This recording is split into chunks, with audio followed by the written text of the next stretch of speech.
Yes.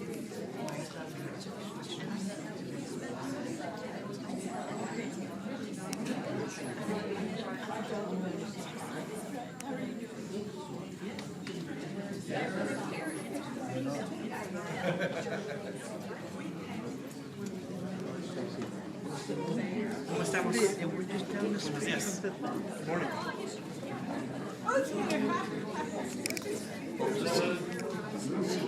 morning.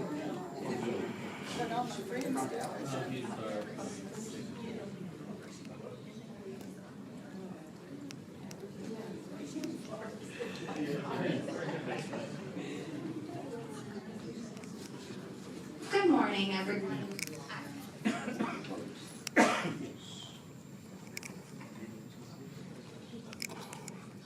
Hello? It's flashing at me. One moment.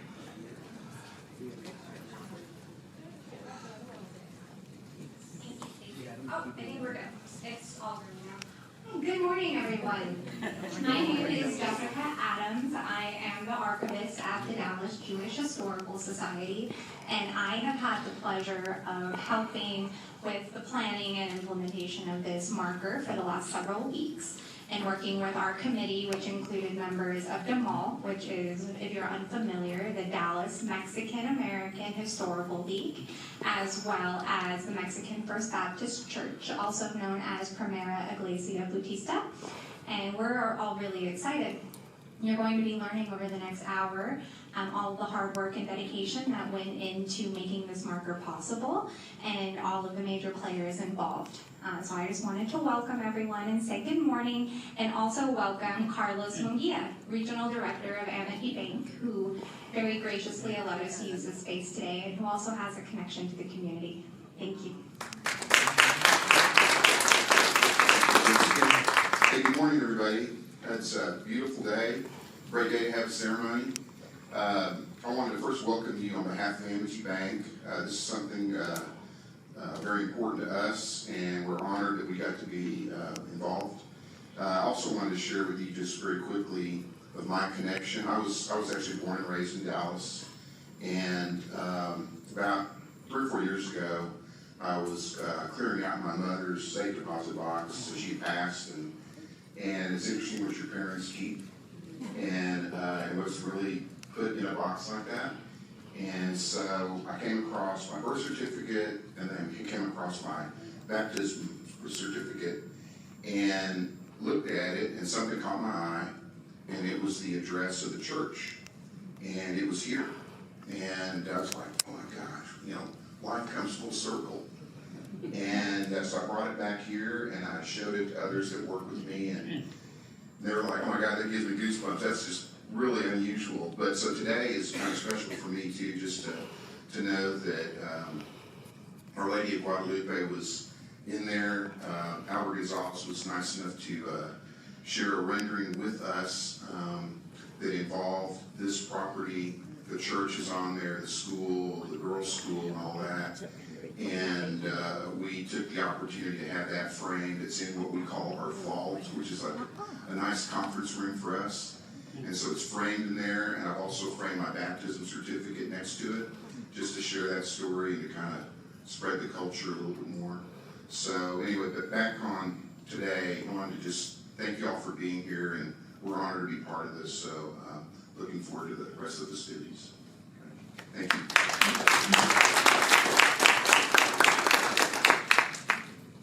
Thank you, Carlos. Now I'm going to welcome Elizabeth Gumby, who will be our MC today. Thank you, Elizabeth. Thank you. Thank you, Jessica. Can you hear me?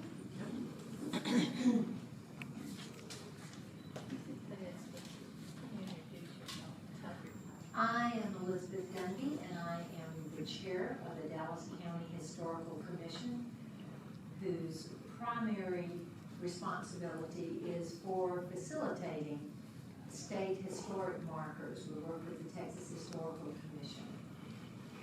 So I'm honored to be here and excited to be a part of this very special dedication to Today we'd like to begin our program with the national anthem, followed by the Pledge of Allegiance.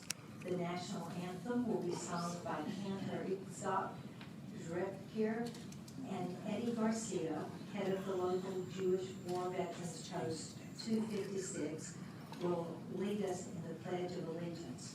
Will you please stand?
Thank you, Cantor Z and Mr. Garcia, for reminding us how fortunate we all are to live in this great country and be a part of a great community.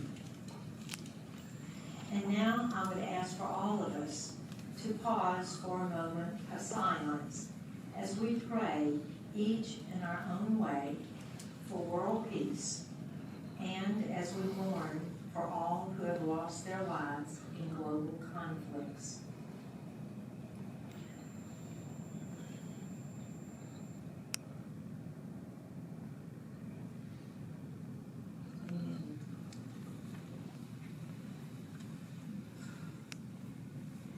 Now I'd like to introduce a group of distinguished guests that we have joining us today.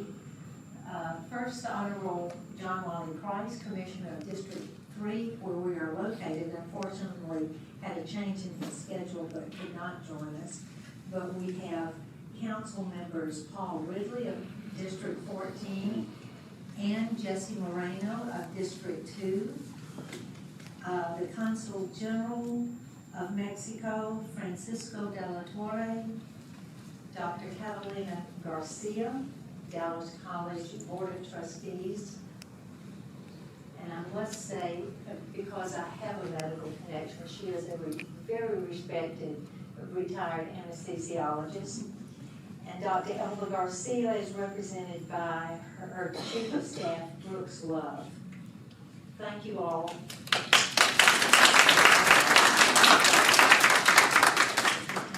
At this time, I'd like Jesse Moreno to join me. Good morning. Buenos dias. My name is Jesse Moreno and I have the pleasure of representing District 2 of the Dallas City Council. Mi nombre es Jesse Moreno y yo soy concejal para el Distrito 2 de la ciudad de Dallas. This is the first marker to be placed in Little Mexico in a long time. And I would like to thank in particular the Dallas Mexican American Historical League, the Dallas Jewish Historical Society, and the First Mexican Baptist Church for collaborating on this plaque and making sure that the accomplishments bring the attention to the rich history of Dallas. The marker also represents the rich diversity of Dallas, which is what made this city what it is today. Thank you again for making sure that the residents of Dallas and our future generations do not forget about our history. I'm very fortunate to live and represent some of the most historical and oldest parts of the city of Dallas. We get to live in a conservation district. I get to represent parts of the city of Dallas that bring so much rich history to our city. And so this is a special moment for me because I know that we're etching history for future generations. And thank you for all our partners that made today possible. Thank you so much.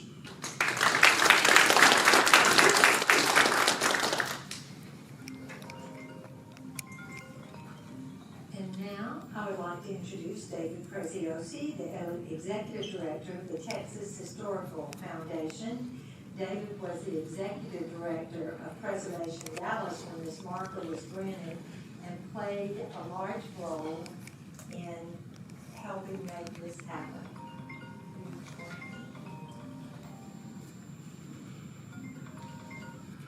Thank you, Elizabeth.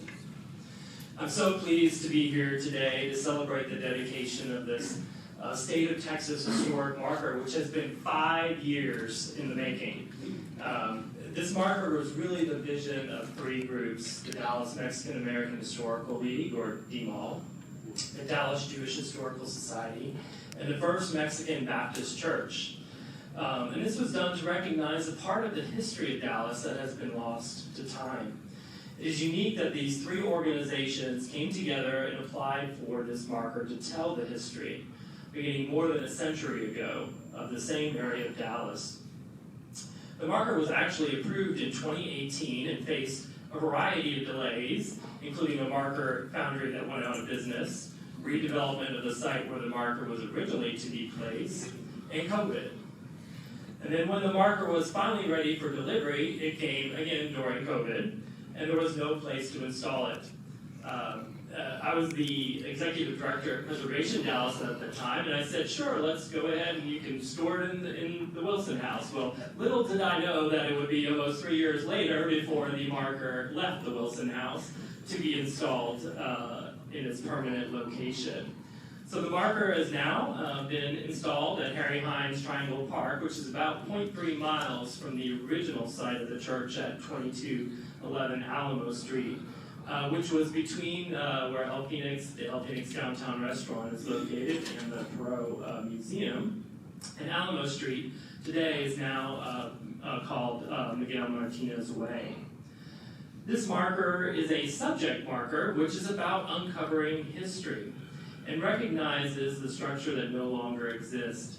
It is also an undertold marker, which is a program by the state of Texas to tell stories of all Texans that have not previously or commonly been told by anyone. This area where we are today is now pretty much considered uptown or the Harwood district. However, it was once Little Jerusalem and then later Little Mexico, where it served as home to these 2 groups who developed strong communities in this part of the city. While 2211 Alamo Street no longer exists, its history symbolizes Dallas's legacy as a multicultural city in the 20th century and beyond. So I want to say congratulations to DMAL and the Dallas Jewish Historical Society and the First Mexican Baptist Church for uncovering and telling these crucial stories and bringing this marker to fruition so others can learn about this important part of Dallas history. And thank you so much for your perseverance in making this happen after 5 years. Thank you. Thank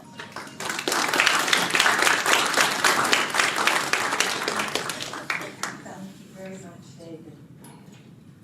At this time, I have a proclamation from Commissioner Price, who this is also in his district, and I would like Juanita Nunez, Barry Schweitzer, and Pastor Ricardo of the Baptist Church could not be here, but his representative Hector Rodriguez to join me. The Sephardi, or what we call this has roots in the Spanish style of service. They had roots that bound them to the past, and yet they were committed to grow and worship in this new land of Dallas. They were chartered in 1907 with Charles Kaufman as president, Salomon Eli vice president, and Morris Friedman as secretary. Now these families were committed to keeping Shabbat, or this Jewish Sabbath, keeping their dietary laws and holding on to our Jewish traditions and values. They would always keep their congregation close to where they lived so that they could then walk to their synagogue on Shabbat. This meant that the small congregation moved around a bit, and in 1910, the Dallas City Directory has the synagogue listed at 133 Alamo Street, and from 1913 through 1919, Anshe Sphard used a remodeled home at 2211 and a half. Don't know exactly about what the half was, but that's okay. And on Alamo Street, and that had a mosquito netting that then was able to separate the men from the women, or what we call a mechitza, during services. Now, eventually, as the congregants began to move, they would settle at Pocahontas and Broward Streets. And then again, in 1935, their final location was at 1922 Park Row, close to the H&T&C railroad tracks. Anshe Sphard was not a large congregation, especially by Dallas standards. The 40-member congregation was modest, but the ladies' auxiliary was very dedicated and actively staged dinners, bazaars, and picnics to raise funds and engage their members. I'm ready to go, aren't you? They never had a full-time rabbi or a chazan or cantor or religious school. Services were led by its lay leaders. Now, after celebrating their golden anniversary in 1956, the members of Anshe Sphard merged with what our vibrant and wonderful congregation share in Israel, where families like the Waldmans, the Kaufmans, and Miller's descendants are still active. And we are honored to have represented by Sheriff their clergy, Rabbi Shira Wallach, and of course, who sang beautifully today, Cantor Schrecker. Thank you for representing us. Now, I can't share the story of Anshe Sphard community without acknowledging my predecessor, my mentor, and my friend, Deborah Polsky. She passed away this last May, very unexpectedly, and was part and parcel with working with Juanita in making today possible. She worked tirelessly and worked with members of the community. She wanted to preserve the Anshe Sphard story and remember their immigrant journey, and I would be remiss if I didn't recognize her as well. Now, the community spirit of Anshe Sphard lives on today. The relationships that are strengthened between the Latino and Jewish community go deeper than our historical marker. I am proud to acknowledge my friend, Consul General Francisco de la Torre of Mexico, and my husband, Joel Schweitzer of the American Jewish Committee, who together with others from these united communities make up the Latino Jewish Alliance, which every year, thanks to Harriet Whiting, gather to celebrate Hanukkah y las Posadas. May we continue to celebrate and learn more about our cultures. May we continue to grow together, making Dallas our home of safety and security, and may we always remember the traditions that have supported us along our journey. Thank you. Everybody hear me? All right. So thank you, Barry. And good morning to everyone. Buenos dias a todos. And thank you very much for being here to share in this special event with us. In this transition from Little Jerusalem to Little Mexico, there was a popular saying, this is a little history that we uncovered. There was a popular saying that You could walk all the way from Jerusalem to Mexico down Anchorage Street. That's really funny. So I'm going to share with you the other side of the history of Little Mexico. First, I must also give my special gracias posthumously to Deborah Polsky, who's executive director of the Dallas Jewish Historical Society. When she and I first met, we had served on panels together, discussing the cultural history of our communities.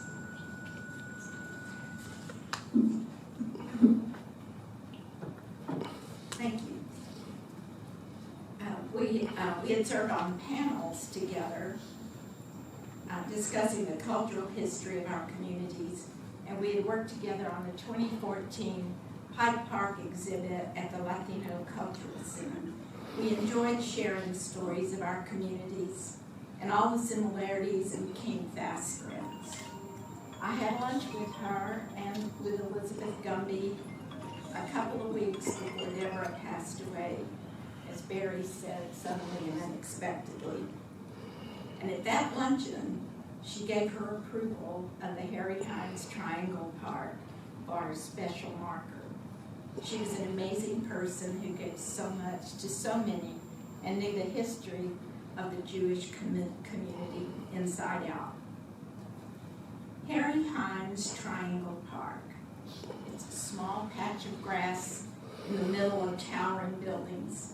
It's not an ostentatious or opulent park like Clyde Warren, but its humble image is quite representative of our Little Jerusalem and Little Mexico communities. And for that reason, I believe that it really makes Harry Hines Triangle Park a special place for our marker. Let me start with asking, how many of you or your ancestors ever lived or grew up in Little Mexico? You guys know each other? Okay. So our grandparents and our great-grandparents, came to this area with heavy hearts. As we all know, they were fleeing the turmoil of the Mexican Revolution. And they had to leave behind all that they knew, built, and loved to start their lives anew in a place where the language was not familiar and segregation was the law of the land. But they came with determination, perseverance, and resilience to rebuild their lives.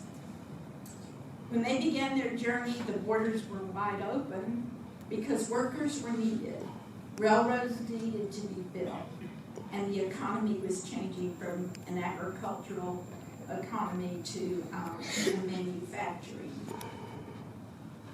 At DeMont, we like to say that Mexicans needed Dallas, and Dallas needed Mexicans. Little Mexico, also referred to in the beginning as La Colonia, or the colony, by many in the beginning, was the first and largest of the 19 identified barrios in Dallas. And that's also research that's been conducted by the Dallas Mexican American Historical League, specifically Frank Valdiera, who's here with us today, and has created a map that there's no other map like it in Dallas. It's a map of Dallas with the different Mexican American communities identified. Ours was a self-sustaining community. Because of segregation, there were many places in which we weren't allowed, our ancestors, such as parks, swimming pools, theaters, restaurants, and generally most public places. Our ancestors were very entrepreneurial, though. There was no place to go to get the food that our ancestors were used to, so they started their own little restaurants and grocery stores, some out of their own homes. There was no place to go to buy newspapers and magazines in the native tongue language, so they started their own little general stores and brought in candy and spices from Mexico. Places like La Botica Chica, There was no place to see movies in Spanish, so the Teatro Panamericano and El Teatro Colonia were founded. The challenges of segregation and their common goals of a new life kept the community close to each other. A while back, I was reading a book, a history book, on Dallas that was written in the late 30s. When it came to describing the Little Mexico part of Dallas, the descriptions were inconsistent, some very harsh, describing Little Mexico as the lowest of the lowest, and in other places somewhat complimentary, maybe because it was written by several writers. I was taken aback, though, by the harsh descriptions and thought, that's not the Little Mexico that I knew. One statement in the book says, a tortilla factory where tortillas are rolled by hand on the metate is located at 2209 Caroline Avenue. Well, I knew that to be true. However, the writers didn't know the story behind that factory or what it meant to the community. They didn't know that the lady who started that tortilla factory came to Little Mexico as a single mother of two and started making tortillas and selling them from her home, and later began employing neighborhood women to help her roll the tortillas to sell to restaurants and community members. They didn't know Maria Luna, and I'm sure could have never imagined that the tortilla factory on the corner, Luna's Tortilla Factory, would continue to operate a century later, more than a century later, and sell tortillas, not just in the barrio, but nationwide.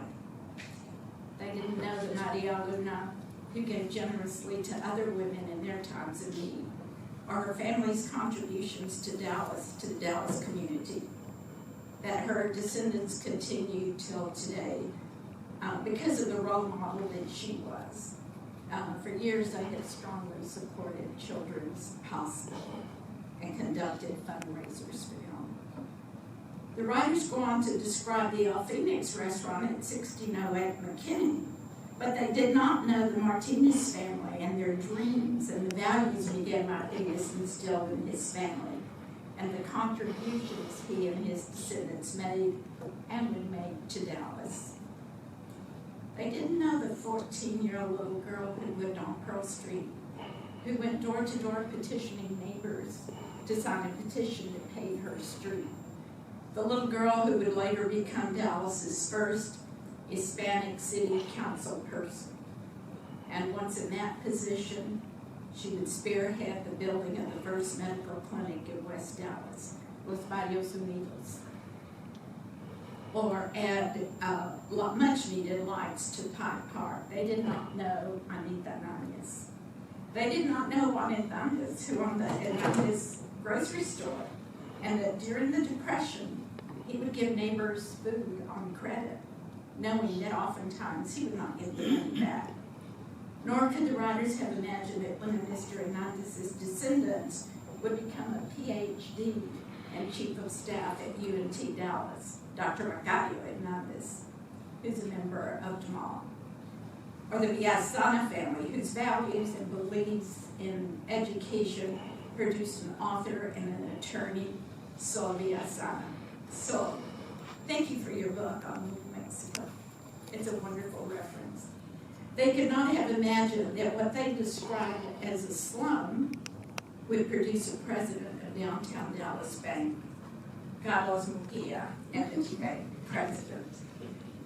My family knew these families. We were all compadres and comadres, or so it seemed. None of our homes were slums, and we never doubted each other's determination for better lives. The writers didn't know my grandparents, who were leaders in the community, and who had 5 out of their 6 sons serving simultaneously in World War II. They didn't know our barrio doctor, Captain Julian T. Saldivar, MD, who became a famous hero for saving and providing medical aid to his fellow prisoners of war. was a prisoner of war.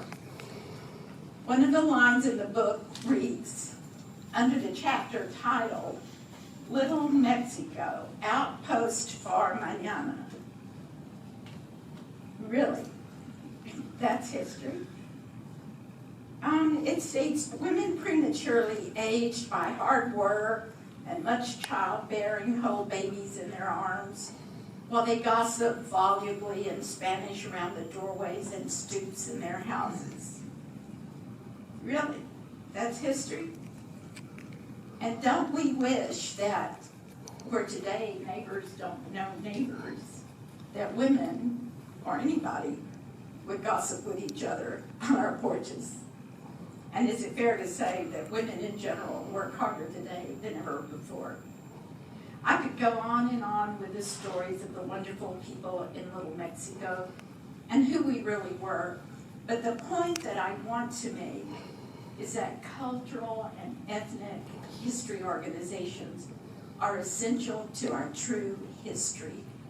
Cultural historical organizations can tell the stories from their hearts and souls, from their own experiences and understandings, from the ground up, from the inside out, and their perspectives are essential for the fuller picture of history.